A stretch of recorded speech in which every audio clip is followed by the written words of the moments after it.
Sa baba. Saan ba? Bakit? Ba't ka nahihiya?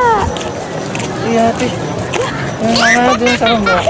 Hello mga mamis, pagkatapos ko nga gumawa sa bahay, ito na nga at nagpahatid na nga kaagad ako sa daddy ni Kyle. Single na nga lang kami, paano ba naman kasi kanina pa nga nag-start yung meeting ng kapatid kong si Vince. Buti na nga lang talaga at hindi kami inabutan ng ulan at nung pag-uwi ng daddy ni Kyle. Bali may meeting nga yung kapatid kong si Vince at nakita ko nga dito si tatay. Ako na nga lang daw muna yung makipag-meeting, paano ba naman kasi luluwas na nga din talaga siya. 7:30 nga talaga nag-start yung meeting dito sa may gym pero pumunta nga ako dito ay 9 o'clock. Iniintay ko pa nga din dito yung kapatid ko pero hindi pa nga talaga sumasagot sa mga call ko. Kaya naman pumunta na nga muna ako dito sa may isang gilid habang nakikinig nga ng speech. Maya nga lang nakita ko na nga tong kapatid kong bunso at sinundo na nga ako dito sa gym. Hindi ko din kasi talaga alam kung anong section siya. Nabi na nga niya sa akin nung isang araw pero nakalimutan ko talaga. Samahan na nga rin niya ako dito sa may likod para ilista ko nga yung name naming dalawa. Paiwan na nga muna ako dito sa kapatid kong si Vince. Paano ba naman kasi hindi pa nga tapos yung meeting dito sa may gym. Hindi na nga lang talaga at may nakita nga ako ditong kakilala ko kaya naman ito nakipagchismisa na nga muna ako dito, char. Kaya maya nga lang tinawagan ko na nga tong kapatid ko dahil nagpasundo na nga ako kahit hindi pa nga talaga tapos yung meeting sa gym. Habang nagvi-video nga ako dito, abay hiyang-hiya talaga yan. Ayaw kasi talaga nitong nagpapakita sa camera. Napakadalang lang talaga at kung hindi ko pa talaga pilitin ay hindi talaga yan sasama sa mga videos ko. Napasok na nga ako ng kapatid ko dito sa loob ng classroom nila tapos tinapatan nga ako ng mga kaklase niya ng electric fan. Thank you po. Kakatuwa nga lang din dahil sa lahat ng inatinan kong meeting. Ito nga lang sa kapatid kong si Vince na grade 12 ang may pameriendang ensaymada at sesto. Maya-maya nga lang nag-start na nga din yung meeting dito sa room nila dahil nandito na nga yung advisor nila. Naging vice president pa nga kahit si tatay nga lang talaga yung nagpapunta sa akin dito, juice ko po. Yoko nga talaga